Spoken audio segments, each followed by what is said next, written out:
everybody, and welcome to this week's edition of the Feminine Principle Podcast, Astrology for Authentic Living. My name is Mel, and I'm with Energetic Principles. And I'm Shawna with Neo Feminine Astrology. And we will be talking about the week of June 12th through June 18th in this fourth episode of our podcast, which we are deeming Tomorrow's Dreams Are Built Today. And the purpose of this podcast is to give you inspiration and guidance for this week's transits so that you can best use their energies, and we'll provide you with real-life examples of what to expect. Yes, and a little disclaimer for all of the podcasts that we do and all of the transits is that some of these transits may speak to you more than others based on your personal experience, whether that's your birth chart or just what's happening in your life right now. So we encourage you to notice what resonates the most for you, to take what you like and run with it and leave the rest. Absolutely. Let your intuition be the guide through this podcast, because as we speak to you, if anything speaks to you directly, that will be a little nugget of awareness for you to expand on through the week. So let's talk about this week. What do we have going on for the week of June 12th? Well, just to give you a little overview of what's going on in the planets, our moon will be, Monday, the moon will be in Aquarius. We're a little bit more undetached, a little more social and out there with the public, a little more unconventional. And then Thursday, June 15th, the moon will move into Pisces, where we're going to get a little more watery there, and we'll go into much detail on that later in the podcast. And then on Saturday, June 17th, we'll move into Aries, where the fire will roar back up, and we'll be starting fresh with that cardinal energy. Tuesday, June 13th, we're going to have some Mercury aspects, so the mind will be very active on Tuesday when Mercury is going to be trining Jupiter in Libra and also squaring Neptune in Pisces. Mercury is now in Gemini, where it is very strong. Thursday, we are going to have the Sun opposing Saturn in Sagittarius, which we will also go into detail. Friday, we have June 16th, Neptune is going to station retrograde. And then finally on Sunday, June 18th, Mercury will be opposing Saturn, and the Sun will be sextiling Uranus in Aries on Father's Day. So Shawna, give us a little more insight into what we're actually going to be covering in this podcast this week. So the three major aspects that we'll be focusing on during this podcast are the last quarter moon in the sign of Pisces. We've called this the theme of sandcastles washing away. The second transit that we'll focus on during our time here is the Sun and Mercury opposing Saturn. We're calling this Tomorrow's Dreams Are Built Today. And then the last aspect that we will focus on is Neptune stationing for retrograde. And this theme is inner compassion. Yes, so we have quite a week in store for us, I think, especially since we're going to be wrapping up this Gemini season. This will be basically the last week that we will be in the sign of the twins in the sun. So how can we wrap up this cycle effectively so that we get the most out of it? So let's see here. The first aspect we're actually going to tackle is something that seems to trigger all the other aspects anyways, and that is the last quarter moon in Pisces, which, as Shawna said, we are deeming sandcastles washing away.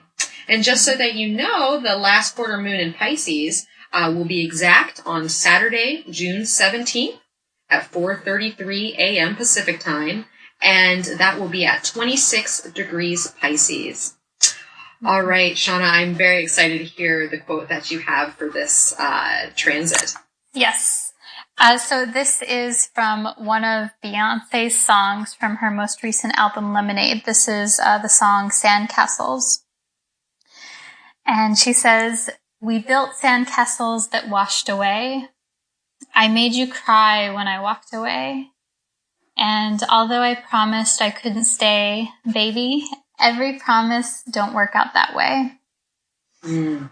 And I love this for this last quarter moon in Pisces because, and especially this week as well, because the last quarter moon is a time of closure. It's the last quarter, the last point before we have our next new moon. And so it's towards the end of a cycle. The last quarter is about internal integration. It's about making peace with things and ultimately letting things wash away that have built up over the past month. And this is in a Piscean kind of way. Pisces is about dissolving boundaries and making peace with things. And so I love this particular song, and it just really, this song and this idea of washing away and promises being washed away, it embodies this last quarter moon in Pisces.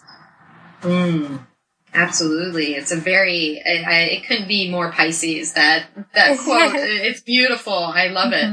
And you're absolutely right. You know, the third quarter of moon, or last quarter, depending on how you want to reference it, is really about, it's a moment of internal crisis. It's where the first quarter can be more of an action-oriented crisis on the outside of things. This is when we're having a little challenge within ourselves, and it's that last final push towards our goals. You know, it's an inner push of sorts. Because everything that's been illumined by the full moon, we can now like consciously release during the third quarter. It's a creative relief of sorts. So know that this, everything that's going on inside right now with this moon, because third quarter can definitely get emotional, because it's more of an inner process. So just be aware that you are the one working through you at this time. So it's very interesting that day, too, because there's so many aspects going on during the last quarter moon. I'm just going to list a few just for the astro geeks out there so they know what's influencing this last quarter moon. So the first one that stuck out to me is the fact that the moon is conjunct Chiron in Pisces, which makes it very strong. There's a strong energy to that for me. Mercury's approaching its combustion with the sun in Gemini, which is also forming a T-square with Saturn in Sagittarius. So here we have Saturn, which we will be talking about later in the program, is really influencing this last quarter moon as well, as it's been influencing this whole Gemini cycle. There's been not only a Gemini cycle, but a Saturn cycle in a sense. And the sun is also in an exact sextile with the North Node at 26 degrees Leo. And it's making a beautiful kite aspect, actually, in the sky where the sun is the focal point. Oh, yeah, it is. So it's kind of a beautiful thing. And the fact that the moon's ruler, Neptune, or co-ruler, should I say, has just stationed retrograde, which we'll also talk about, too. I remember in our last week's segment, the moon's focal point, Jupiter, was stationing direct. So here we have another station, another very powerful station, that's talking to these moon cycles. So Shawna, what are you getting from this, third quarter Pisces moon? Yeah, so I'm wondering what the moon always informs the emotional tone for the days that it's in a particular sign. And what's really interesting to me is how you pointed out that Chiron is so close to this moon. Chiron is at about 28 degrees Pisces, and then this last quarter moon is at 29 degrees Pisces, so just a degree away. And Pisces can waver between these moods of being like super inspired and dreams and fantasy, and it can also go to the other side, which is having a more somber kind of mood, and it can even go into depression at the lowest side. And so I think that's really important here with Chiron being so close to the moon, because Chiron is about healing. It's about some people refer to Chiron is indicating wounds and that kind of thing. And I don't know that I would go as far as saying a wound necessarily. I don't like that terminology as much, but like there's something here that is being worked out psychically. There's something here in your psyche or your inner world, your emotional world that's being looked at.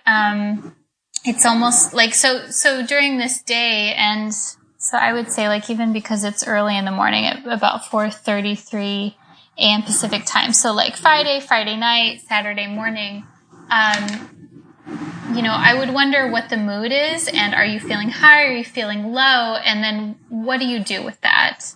Like, how do you make that a positive healing experience versus something that digs the dagger in deeper, so to speak? Yeah.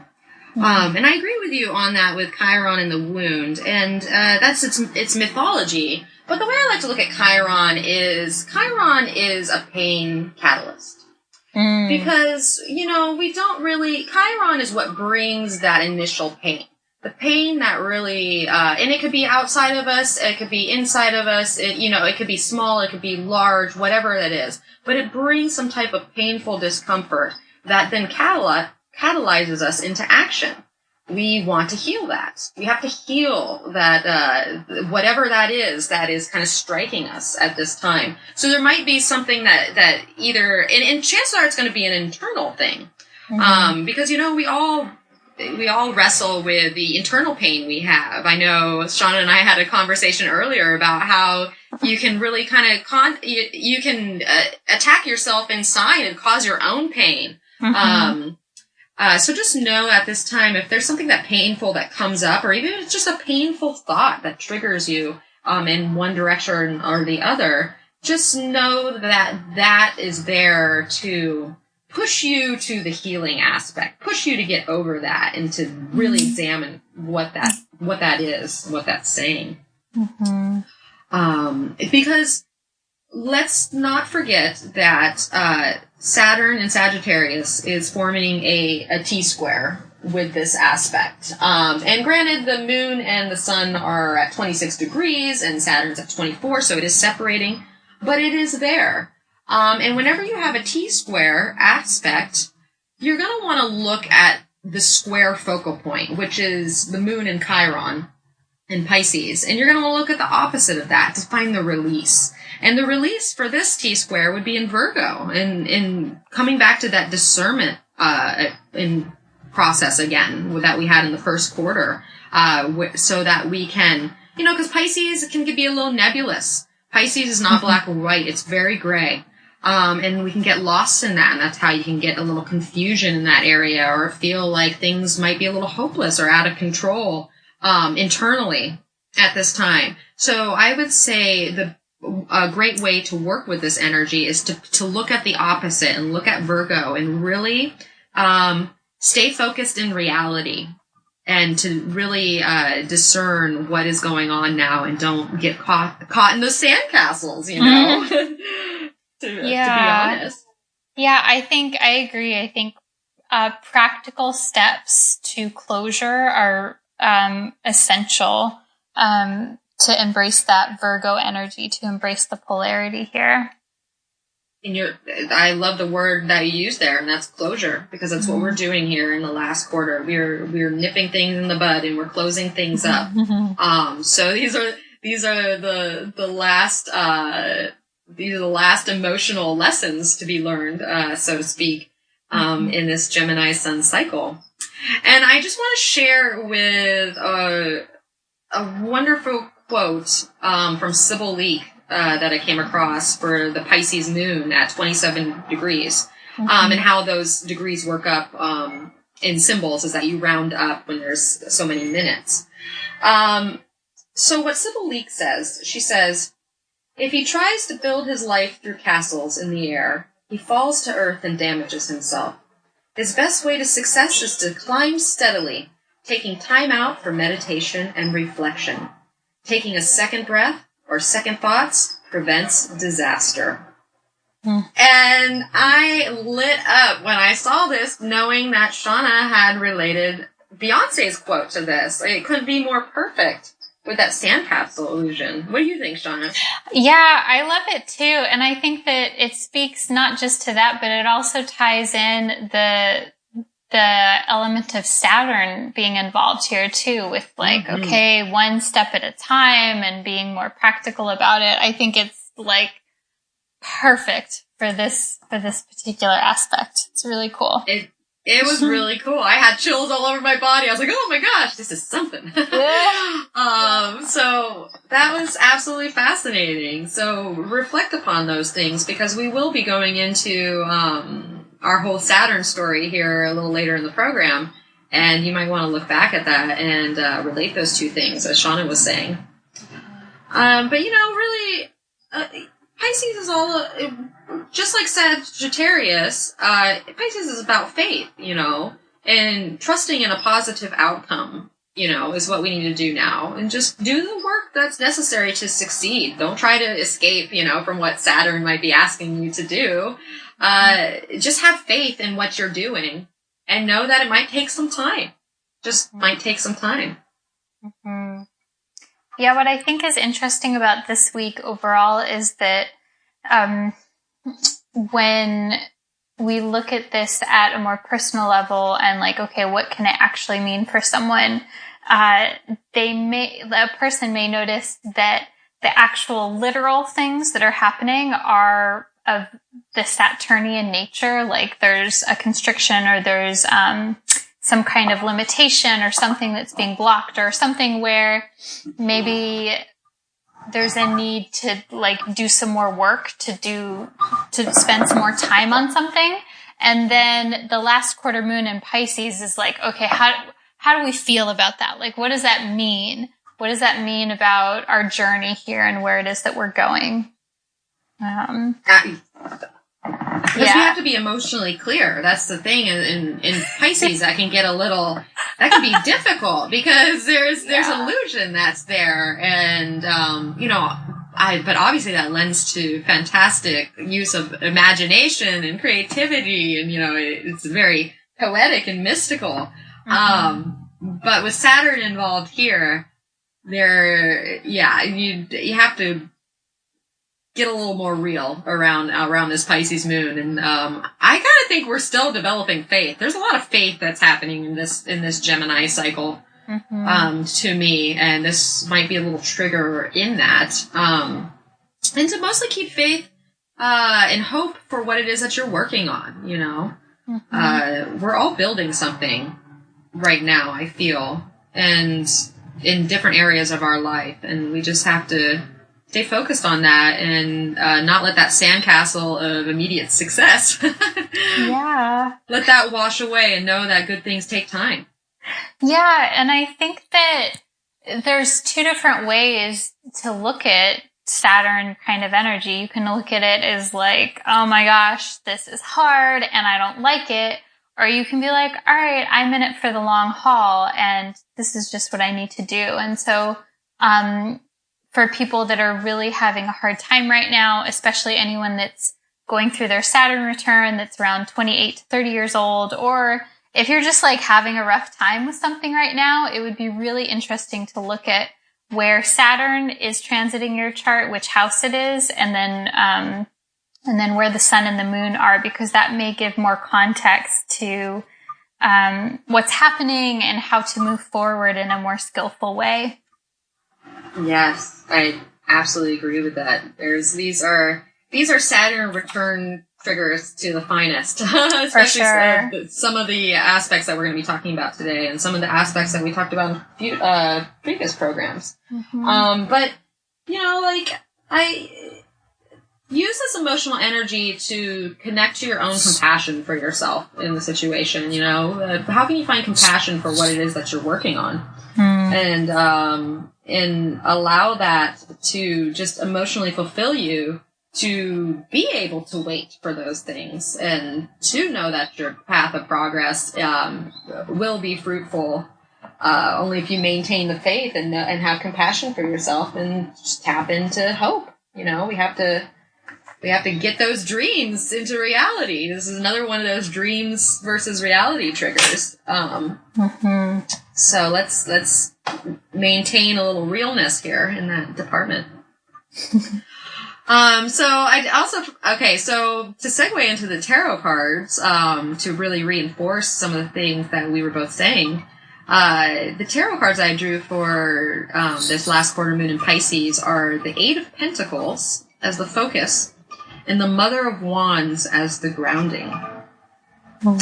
Well, at first I was like, interesting. But it all began to make sense to me once I realized, because Eight of Pentacles is honing in on your craft. And organizing and caring for the things that you're manifesting and really studying, your subject and learning your work and mostly, talking about that trigger on the opposite side in Virgo, avoiding perfection. Because a lot of times illusion is aligned with perfection. There's an illusion of what's perfect or what should be and how to go forward. So if you find yourself in that place at this time, I would pull away from that and just continue on your work and know that, you're going to find your own necessary rhythm and balance through this work. So just avoid the perfection and just get things done. Just move forward. Don't get stalled from the illusion of something that's perfect.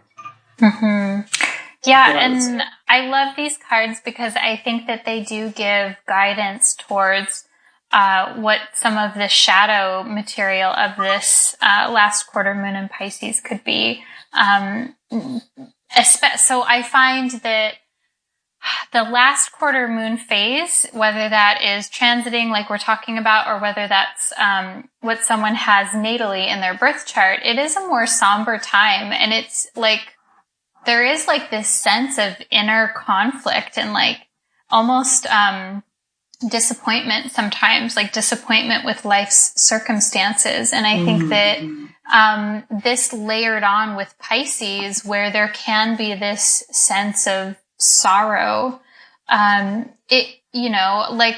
think that what these cards are saying is don't get lost in that. Don't lose yourself in these feelings of sorrow and loss, and like it will and like those feelings will never go away. If you feel that way, of course, like, you got to feel your feelings and you got to process that stuff. But I think this is a time to be really attentive to not get stuck down there in a downward kind of spiral. And we do that by embracing this Eight of Pentacles energy of engagement and working through things and just taking it one step at a time to do what needs to be done. Exactly. Because with Pisces, a lot of times you're dealing with uncertainty. And the only way to deal with uncertainty is really to focus on the present and just attend to whatever details need your attention at this time. And that's, just working on your own mastery, essentially. So just it's one foot forward in front of the other, Because the Mother of the Wands as the grounding here is really asking you to maintain your own inspiration behind what it is you're doing. Like, stay pumped, You're like, stay pumped, focus on your goals and gain the support you need, Like the Queen of Wands, or Mother of Wands, however you want to label her, she really protects the things that she builds. And she's very fiery in that realm, where she that's why she can snap at you really quick, or she can be very she's passionate, so to speak. But anything that she builds from that creative inspiration, she'll protect it like a little mother hen. So protect what it is that you're mastering at this time, and tap into that inspiration and your own inner authority, and be willing to step in and take charge of your own life, essentially. There's a lot of creative inspiration that could be happening during this last quarter, especially with Pisces. It's incredibly creative energy. So how can we use that for constructive measures and not destructive measures? Definitely.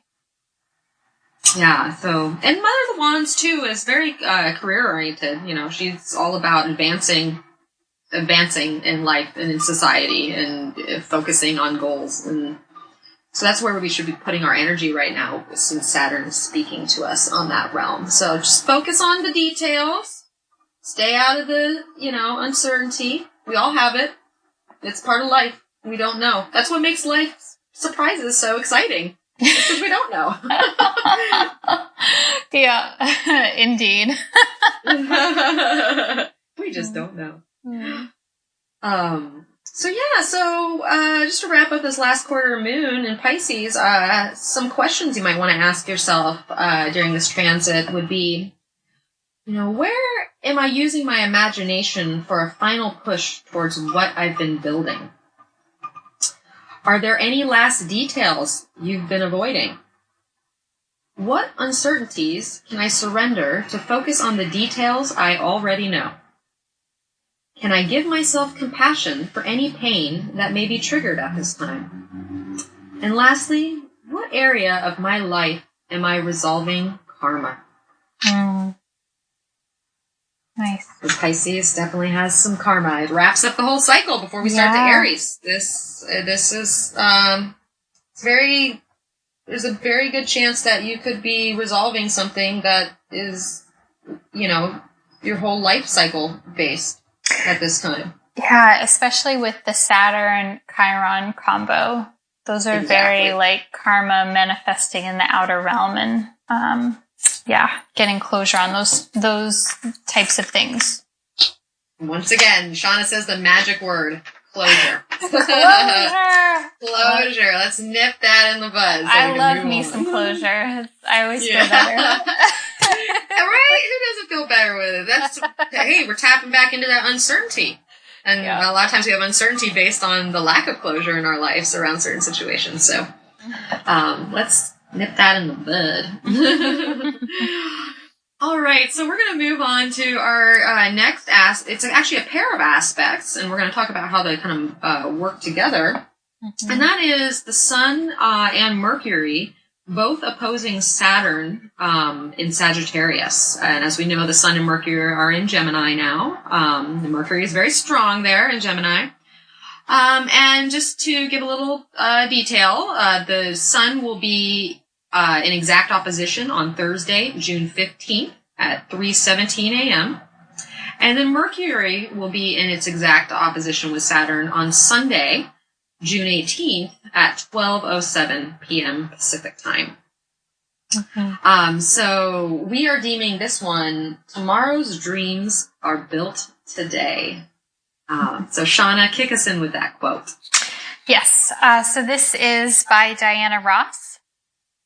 She says, "Instead of looking at the past, I put myself ahead 20 years and try to look at what I need to do now in order to get to there then."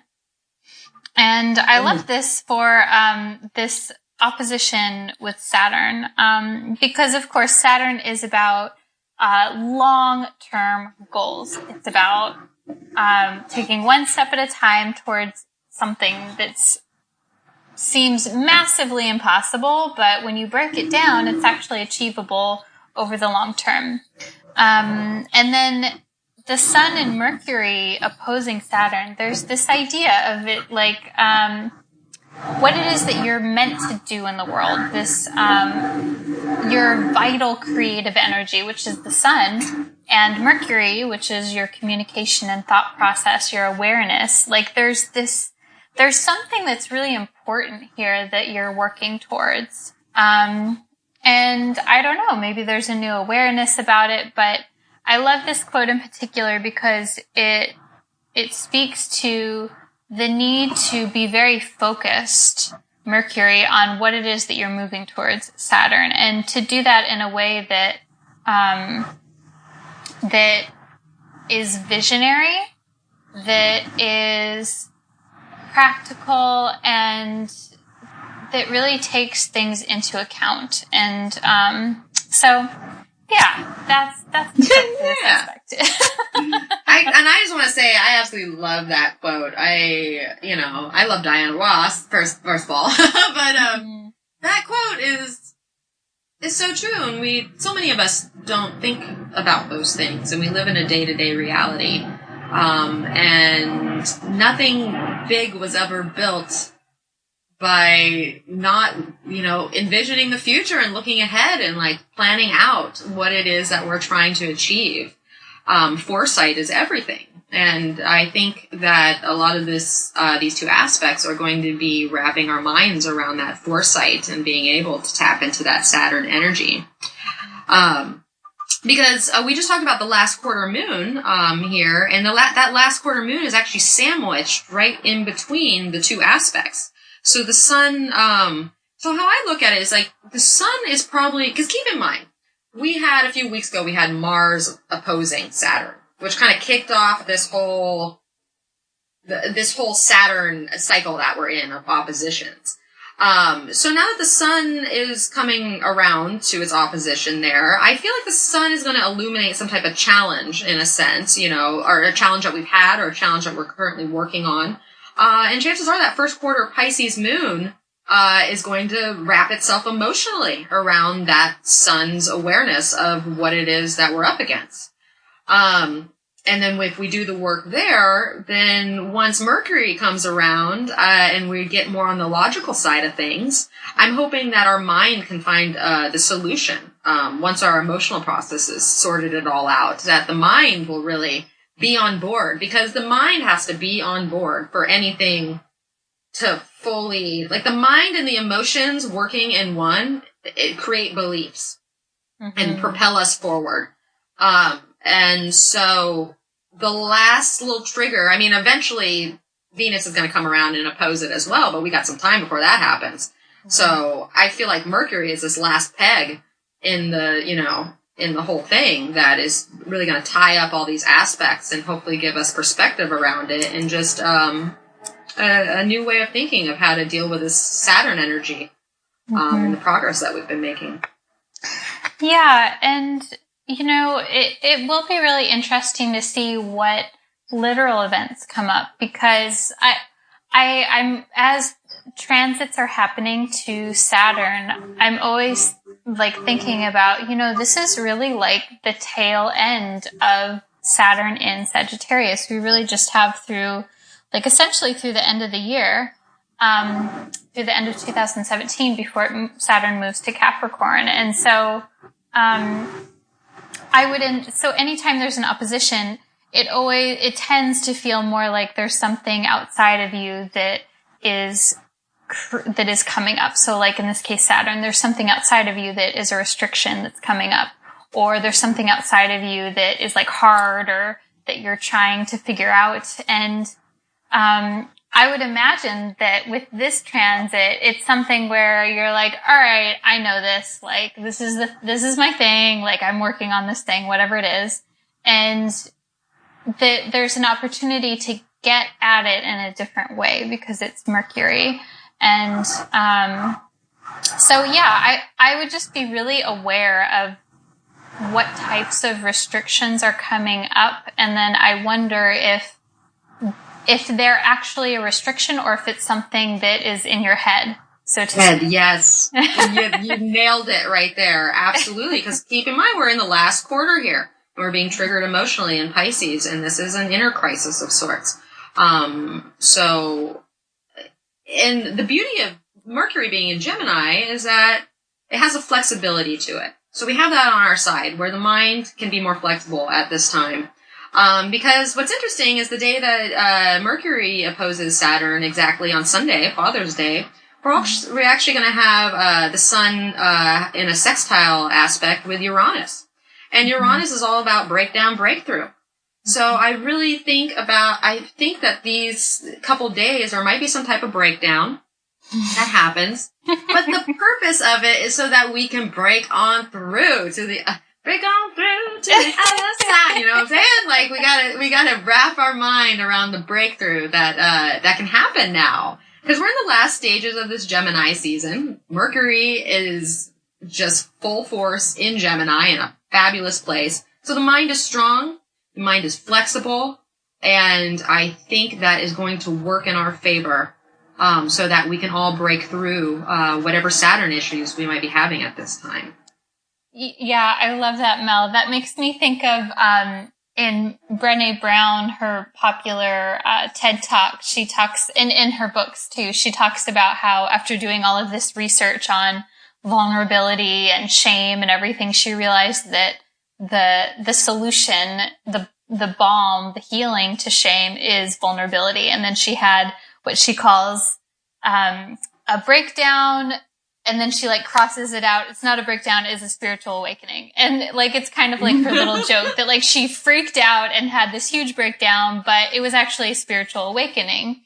And that makes me think of this, energy where it's like, yeah, like you're like, oh my God, where there's this internal, crisis. Mm-hmm. But then you're like, oh, I actually just totally revolutionized my viewpoint on something and now I'm cool, like after you get through it. Exactly, because Mars opposed Saturn, Sun is opposed Saturn. It's not like Mercury is just showing up and it's the first one on the block, mm-hmm. and we've done this serious work there. Mercury's in a strong place, and I think that we will see that. I love that, by the way. That's spirit. It's not a breakdown. It's a spiritual awakening. Yeah. It is, because it's true. It depends on how you look at it, Oh my gosh. We all break down, but we break down for a reason. It's not like breakdowns happen just to make your life miserable. No. It's there to be like, hello, wake up. These are the things you need to attend to. And, I can testify to that from personal experience too, especially this past year. The past 5 years, but especially this past year, I'll have like a moment, and I'll have like a breakdown or whatever. But then when I get some time and space away from it, like a few days or a few weeks or sometimes a month, I'm like, oh, like this is what that means. And yeah, it like any time that you go through something really hard, there's typically a really beautiful moment that is immediately following. Exactly. Mm-hmm. That's why we have those breakdowns, and no one's immune. Every single person on this planet breaks down. It's part of the process. So break it down. Break it down. Yeah. So let's talk about some of the tarot cards that I had drawn for this, these aspects. And I just kind of centered the reading, and my intention around just Saturn, mm-hmm. because, these are two aspects we're talking about, but Saturn's kind of the focal point here because this is the one that keeps getting hit in those oppositions. And so I drew, some very appropriate cards, I think, and mm-hmm. they are the Son of Pentacles, or the Knight of Pentacles, depending on what deck you have, and that's our focus. And then the grounding card is Justice. Justice. I love me some Justice card. Yeah, I love that card. So good. And Justice is really just around being truthful with yourself and finding a balance. And I really think this Son of Pentacles is bringing home that theme of gradual progress, steady dedication to your goal, mm-hmm. where you're reliable not only to others but to yourself, and you just take one step at a time. Because where a Pisces disillusionment may come into is trying to get things done too fast, or like see progress in a great amount too soon, and then we get disillusioned and disappointed, thinking that we're going nowhere, And I mean, that I have things in my chart that trigger those aspects for me, and I have to stop and think. I'm like, am I being truthful with myself? Am I really going nowhere? Have I done nothing? No. I'm just wrapping around the concept of, a little bit of progress every day will make something far greater than a big thing of progress in a day and then just nothing. Then you'll become disillusioned because then there's nothing after that. Mm-hmm. So there's comfort in gradual progress, I think. Yeah, I love that. I think that gradual growth is the most sustainable. And we can see that even in the corporate world. In my not too long ago past life in the corporate world, I would see where certain companies that we had as clients, they would start off really small, like a mom and pop, and then the ones that grew immediately and exponentially and they just like snowballed overnight, those were the ones that after, not too long, they would have a lot of pain and they would have a lot of growing pains and struggles, and with anything from like efficiency to like to cash flow issues. But you don't see that as often for companies that grow slowly and strategically. Mm-hmm. And so I think that, these cards really speak to that. And I think that that's true not just for corporations and for companies or a business, but for us internally as well, mentally and emotionally. Absolutely. Because we're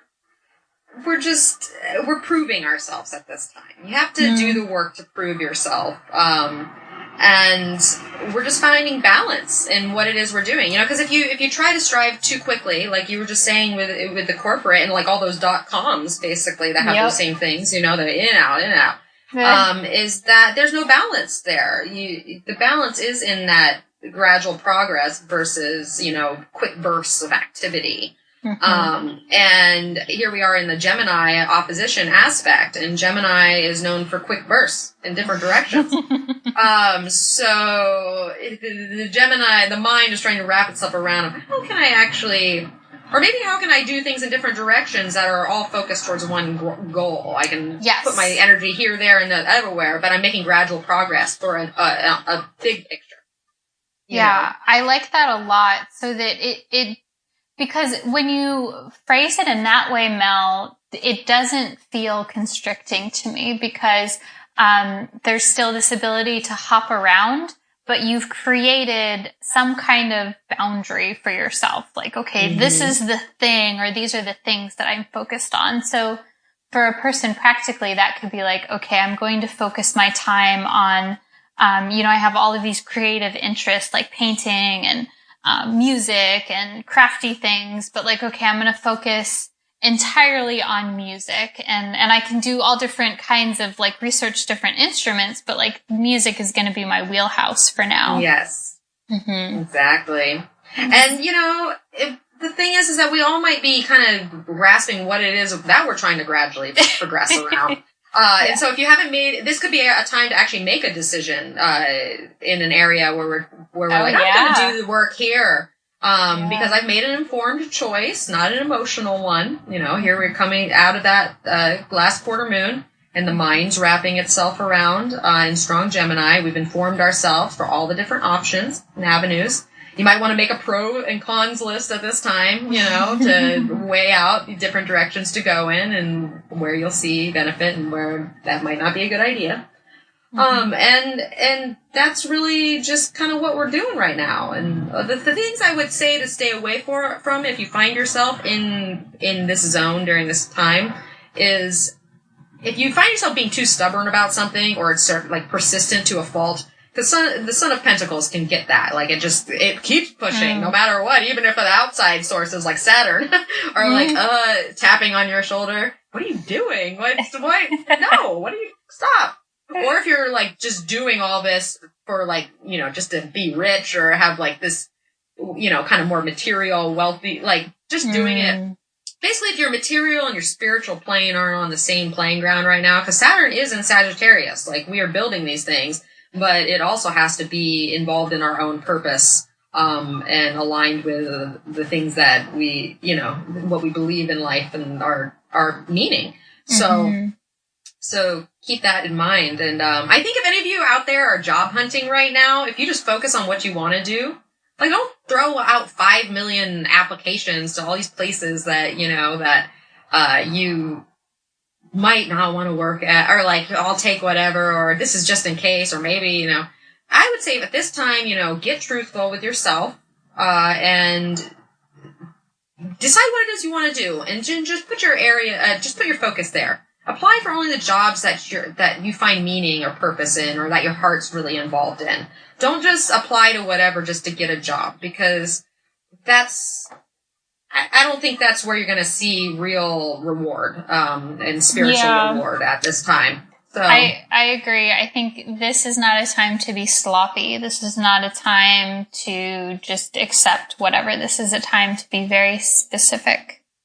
Yes. Mm-hmm. Yes. Yeah. Yes. Because, justice asks us to be honest with ourselves. And if you honestly want to spend every day working in a library, then you go apply for those library jobs, or you go and get that MLIS degree, or, just do whatever it takes. And like Shawna was saying, focus on that bigger picture, that bigger umbrella, that one aspect you're shooting all your arrows at, essentially. Even if you're uncertain to how you're going to fit into that, I love the music analogy. Like, hey, you start out on bass, but you might end up with flute, but hey, you're playing music. Exactly. You're in that music circle.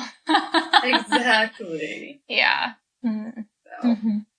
So, so I would say just some questions to wrap your mind around for these last oppositions with Saturn in the Gemini cycle. I would ask, am I doing what is necessary to see gradual progress in my life? How can I look ahead to plot out my life's goals? I would ask, where can I accept responsibility for my life? Where might I be growing up? And I direct that directly at our Saturn return folks out there. Yeah, that's a good one. For anyone, really. And for anyone, absolutely. But if you're in that Saturn return, this is really a big question. I would ask, where can I contract myself now for greater abundance down the road? Like how can I constrict and pull back so that I can see bigger things down the road? And then lastly, I would ask, how can I maintain faith and endurance in a project that may be in the beginning stages of success? Ooh, I like that one too. Good. Mm-hmm.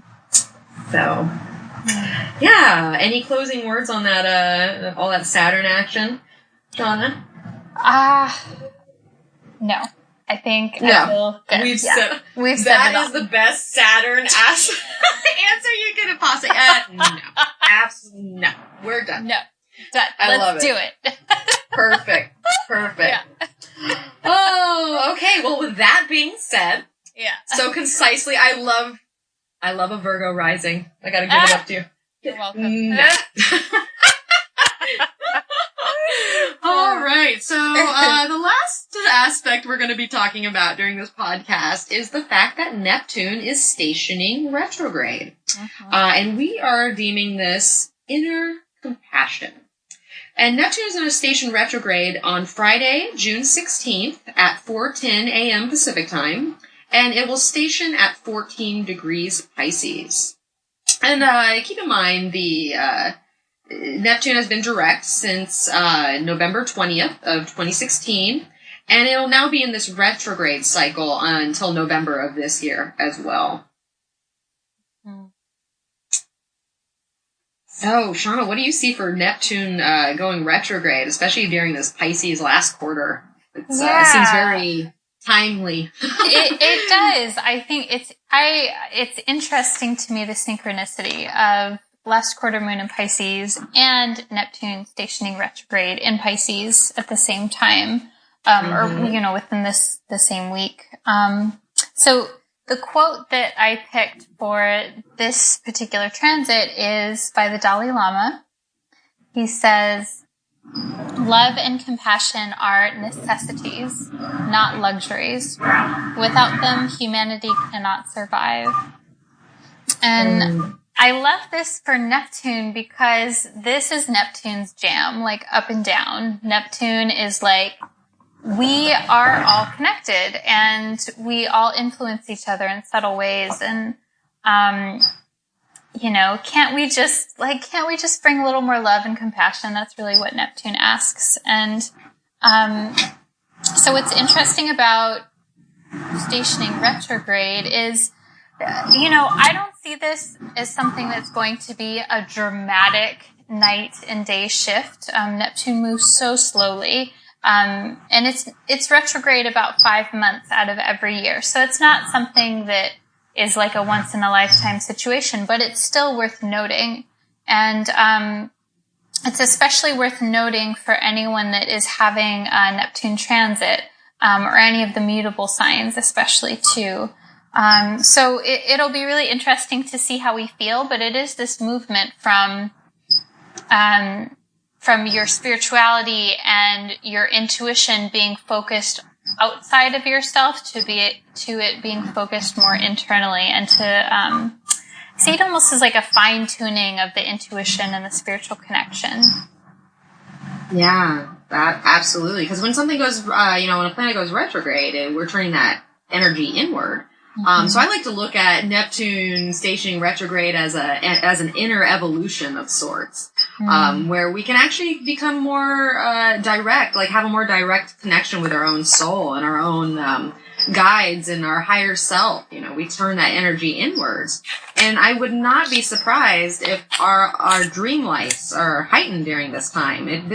This next 6 months, it could be an excellent time to start a dream journal if you haven't been doing one, because now that Neptune energy is turned inwards and tuned in to your own direct connection, we might see a little action in the dream world, because that's where Neptune is strong, is in dreams. And I've been dealing with Neptune conjunct my South Node in Pisces for several years now, because like Shawna was saying, Neptune moves slow. It's slow as fuck. Oh my god, tell me about it. Yeah. I know, and it's retrograding back, and it's still gonna hit that point. I don't even know how many times this point's been hit. I'm like, can you just go away already?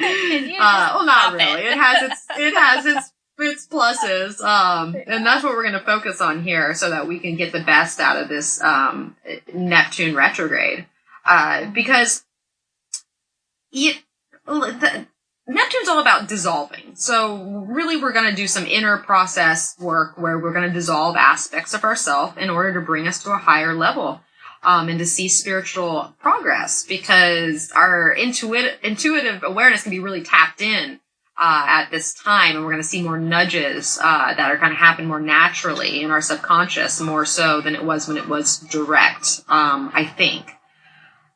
So it'll kind of steer us away from those outer material pursuits and get more in touch with the significance of our soul and what it has to say during this retrograde cycle. And yeah, so yeah, like Shawna said, it's not going to happen overnight. This is slow moving. Yeah, and I think all of the outer planets, especially Neptune, Uranus, and Pluto, I always think of them as like if you were watching a snail move and then it, instead of moving forward, it decided to back up. Like if you were watching it, it might take you a minute to like realize that it's moving in a different direction. So you'll notice, but it's not going to be like, oh my God, things are revolutionizing right now. But I think that it's a really cool time to channel the energy, to get into, like you were saying, Mel, like dream work, exploring how to interpret your dreams, or acquainting yourself with any other forms of divination, whether that's working with spirit guides, or exploring tarot, or exploring astrology, or meditation, even creative, artistic work as well. Anything where you can dive deeper into understanding yourself through spiritual or creative work you'll have support to do that during this time. Yes. And it'll be internal support. It'll just be a strength there. Mm-hmm. Yeah, I'm very interested. And obviously, when this planet stations, it's pretty powerful. So the fact that it stations the day before the first quarter, in Pisces, there's some powerful aspects to that too. It won't be necessarily a shift, it'll just be like a reinforcement of those Piscean themes, since it's strong in a station, position. But yeah, so I thought maybe we'd talk about for a second, let the siren go by. What you're going to say is really important. This is important, people. Yeah. Okay, you're right. Well, it's like you were saying, it's half of the year it's retrograde, half of the year it's direct. Mm-hmm. So what that means for us people in our natal charts is that half of us probably have Neptune retrograde in our charts and half of us have Neptune direct. Mm-hmm. And I personally have Neptune retrograde. I don't know about you. Shawna, do you have Neptune retrograde or you? Yes, I do. Direct? Oh, that does not surprise me. And well, that's the nature of the work that we're doing. You know, chances are a lot of people that do what it is that Shawna and I do probably do have Neptune retrograde, and it's a more internalized process that we've been working on our whole lives. And so for any of you out there that might have Neptune retrograde in your natal chart, some things that you might align with this energy is that sometimes you might not always be understood by other people. Like people might be confused by you at sometimes, you know, or the things that you're trying to get across, or the way you perceive things. Because our motivations aren't necessarily from a logical, common sense place. A lot of times we're motivated from, you know, aspects of our soul or subconscious, and things that we can't really, it's not a logical process. And so people might not understand, certain choices and decisions that are made sometimes. Mm-hmm. And another aspect that I can really identify with, I don't know about you, Shawna, but, we just intuitively know more than we can put into words. Like, things are grasped that we can't actually share with others all the time because words form boundaries and create limits. Like, once you say something, it's in the confines of the words that you've used. So when you have that Neptunian abstract type of energy, it's more of like a knowing or it's intuition that comes in, and you can't even put it to words into your own head. You just understand. Mm-hmm. You know? Yeah, you know, I feel that a lot. And it's really interesting because it's something that has always been there with me, but I didn't really realize it until I started to explore things like yoga and energy work and the chakras and astrology and all of this stuff. And I find that one of my gifts is like many people that do this kind of work, like you're saying, Mel, is like someone will come to me and they'll have like an iceberg problem and they come to me with like the top of the iceberg that you can see. And then like sometimes I can see underwater, sometimes not, you know, but I'm like, oh, there's this whole other chunk that's like a huge issue that's underneath the surface. And I think that for me, learning astrology, learning Reiki, learning about psychology and all of those things, those have helped me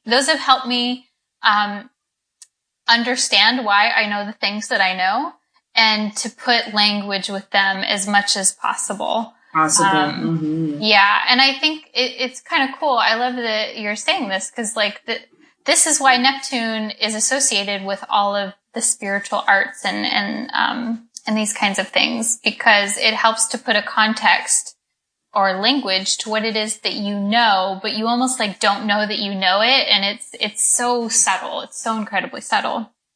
Yes, it is. And that's why music works so well in this realm, because it doesn't have words. Yeah. And the sounds, or, you know, a picture's worth 1,000 words. You know, here we go again with this artistic image of sorts that's represented, yet it can mean so many things to so many people. And I love your iceberg scenario, because another point I was going to say about this, you know, Neptune retrograde in your natal chart, is that people with Neptune retrograde can easily see illusions that others live. And it's hard not to topple their sandcastle, back to the sandcastles, by retaining the only inner truths that you have. So it's hard to see something, know it, and then share it in a way that is not intrusive or, you know, like, it's hard. It's hard to tell someone, especially something that they don't see, that they're, you know, what you're picking up. And chances are, we're probably right, but it's a delicate thing to work around.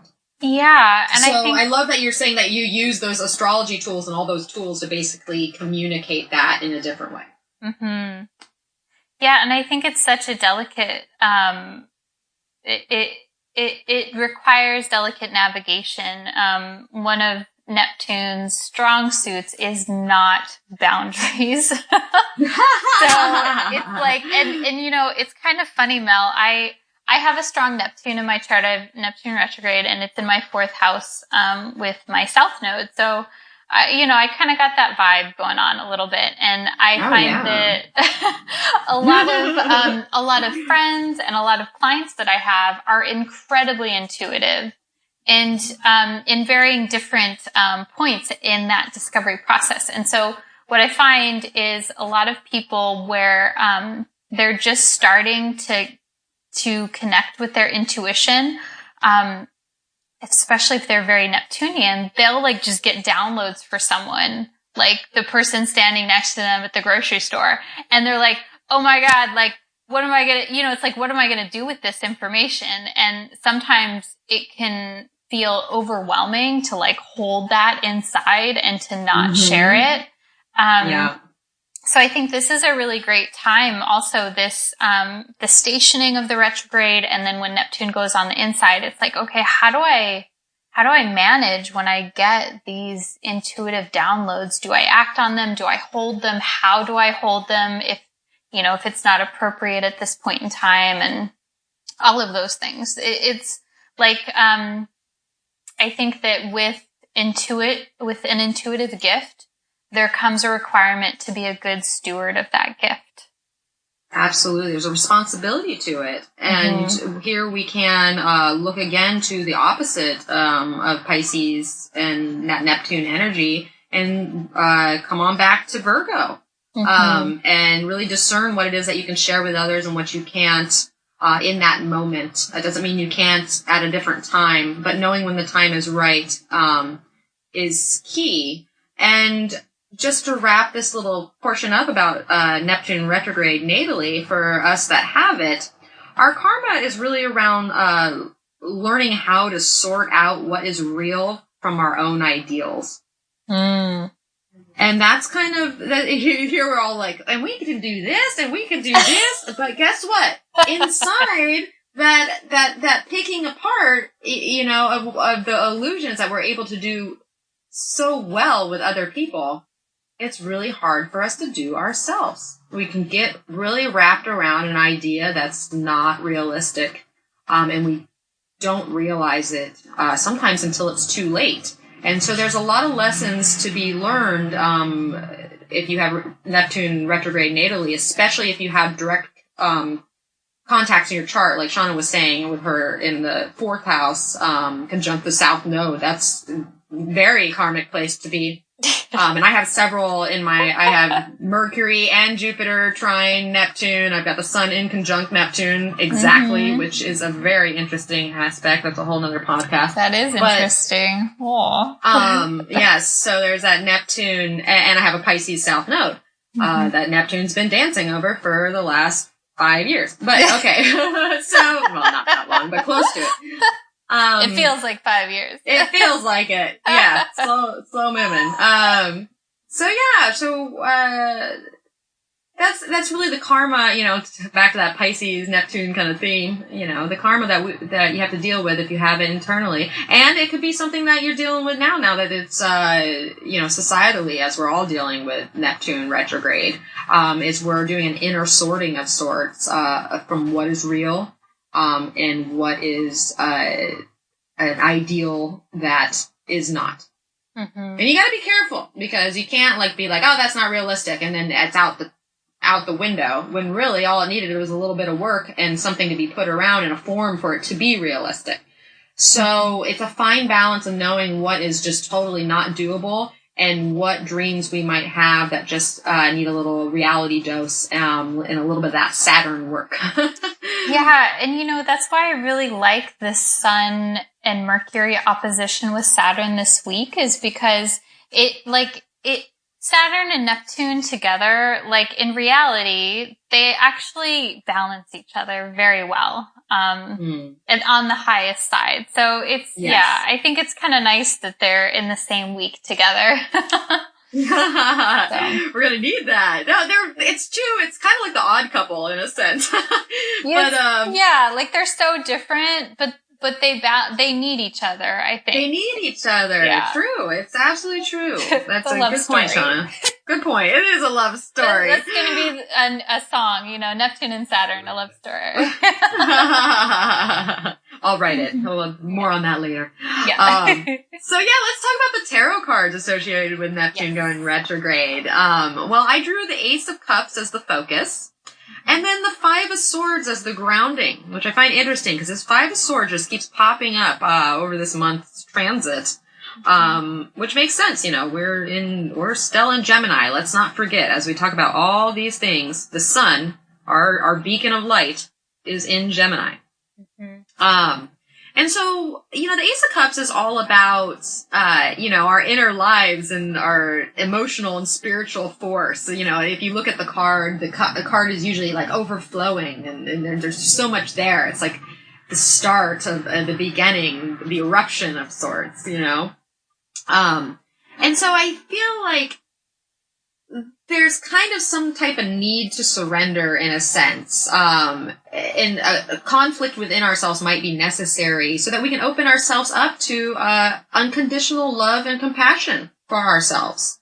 We have to get past those mental conflicts that we have, or insecurities, or competitive aspects that keep us in this conditional versus unconditional love. They're two entirely separate things.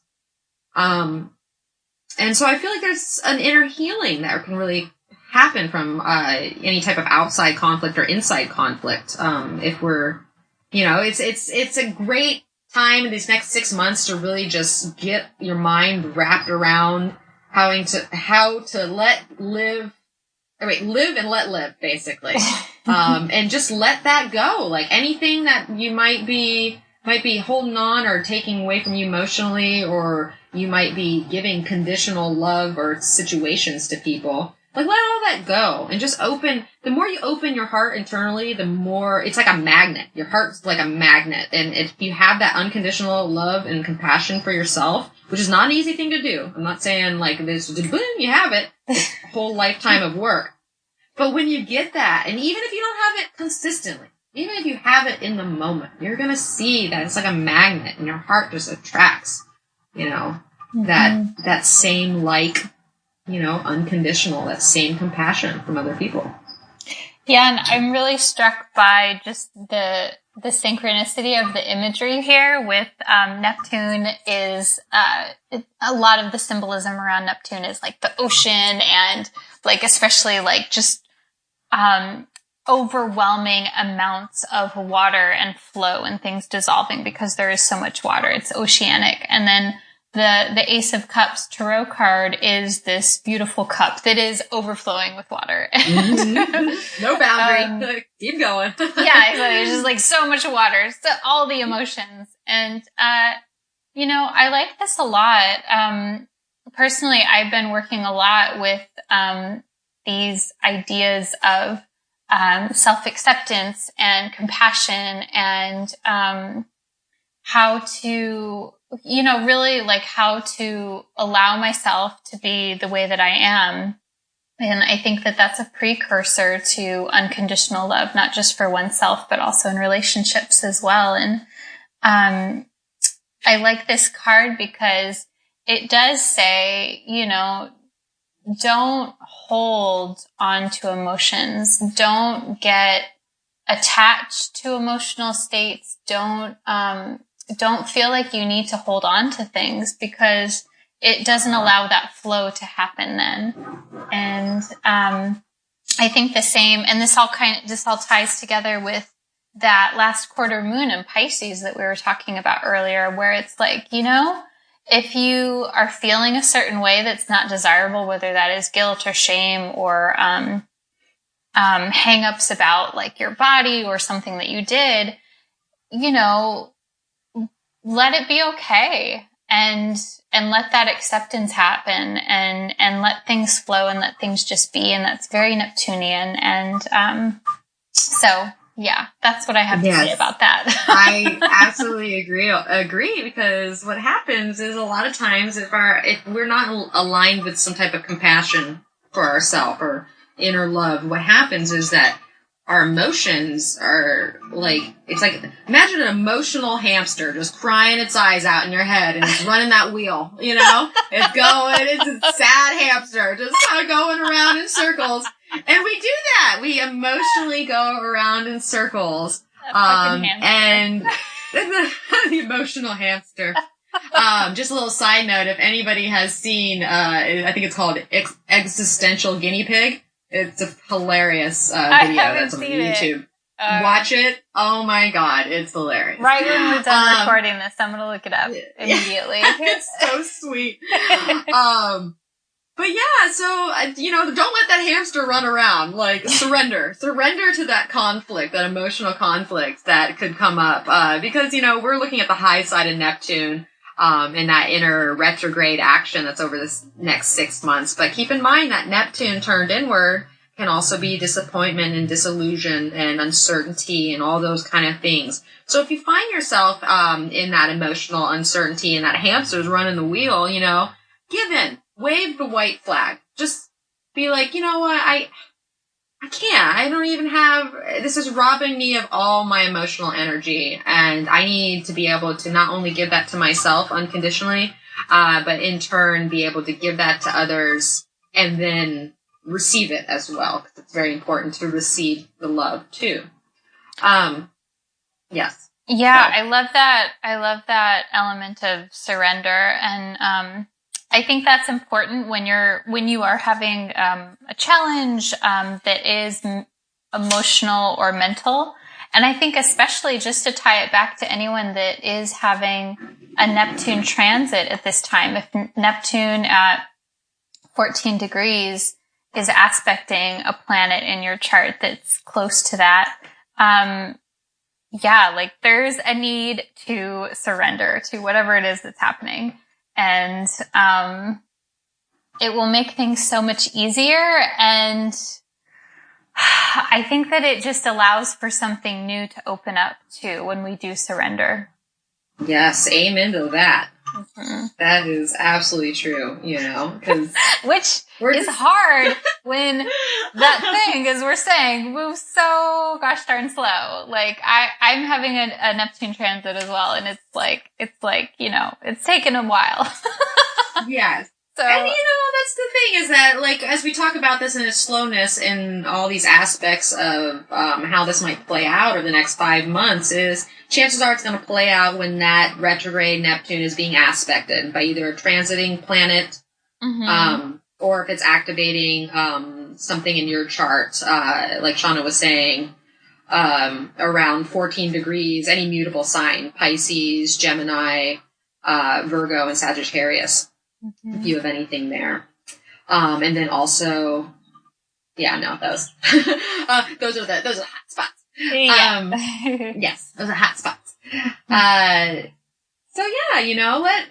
So there's this retrograde Neptune, just let spirit inform you, because it's here to really illuminate your dark places, as long as you surrender and let that happen. Mm-hmm. So a couple questions to ponder over the next 5 months. Write these down. These come back to them at a different time. But I would ask, what changes can I make internally to attract more love into my life? How can I let bygones be bygones and love more unconditionally? Where can I tap into my well of emotional optimism to bring dreams into reality? And lastly, how can I awaken my own inner evolution? Neptune. All right. Wow. What I know I say this every week, but what a week. What a week. Yeah, it's a good one. I think I'm looking forward to it, and I'm curious to see how everyone feels. It's, to me, whenever there's a lot of Pisces stuff going on, it's always kind of like a mixed bag. And, I think it'll be a good week. Lots of good connections. Yes. Because we've done a lot of the work, I think, with the Saturn, especially with that first Mars bit, and we're wrapping up this Gemini transit. Like we were saying, this is the last week before we're going to move into the summer solstice, which I can't wait to talk about when the time is right. I know, I'm excited for that. Well, 2 Cancers, we're obviously excited. We're like, can you just get out of our solar 12th house already? Yeah. Just all of you, out. No. But, yeah, so there's a lot of growth aspect here, and I think this week is really going to be wrapping up a lot of what has been happening over the last 3 weeks, and just, like Shawna was saying earlier, is to get some closure around some things, so that we can move forward. Mm-hmm. And I think if I were to leave everyone with some type of action item, I would... like anything that you need to do or anything that you need to say, this is the time to do it, to take action towards wrapping things up, or if there's a conversation that you need to have with someone that you've been putting off, it's a really great time to do that. I like that. Mm-hmm. I like that. Well, all right. So what a wonderful week. All right. So if you would like to hear more from either one of us, let me direct you to where you can find us. You can find me at energeticprinciples.com. And you can also find me on Instagram at Energetic Principles, where I do daily updates on the astrological weather, with fun little pictures that I make. And I'm also on YouTube doing videos for the new moon, full moon, and the monthly cycles with horoscopes. Mm-hmm. So, Shawna, where can they find you? You can find me at neofeminine.com and also on Instagram as Neo Feminine Astrology. And both Mel and I do personal readings and lots of really cool and useful content on Instagram, on YouTube, all those good things. If there's something that you're struggling with or a decision that you're trying to make, or you're just going through a hard time and any of these transits speak to you, it may be a good time to get a reading to understand how these apply to your life directly and personally, so that you can decide how to move forward. Exactly. Because if you think there's how many layers of meaning here to what we are saying, when you apply that to your own birth chart, it just gets so much more deeper. It's a very worthwhile thing. So yes, as she's saying, if you are finding yourself in that moment, and don't feel bad if you're in that moment, because most people that come for readings are at a time of crisis or decision or something that needs to be hashed out, usually internally. Mm-hmm. So don't be afraid to reach out and connect with either one of us. So all right, well, I hope everybody has a wonderful week in this last week of the Gemini cycle. We thank you so much for tuning in, and until next time, may the stars be with you. Namaste.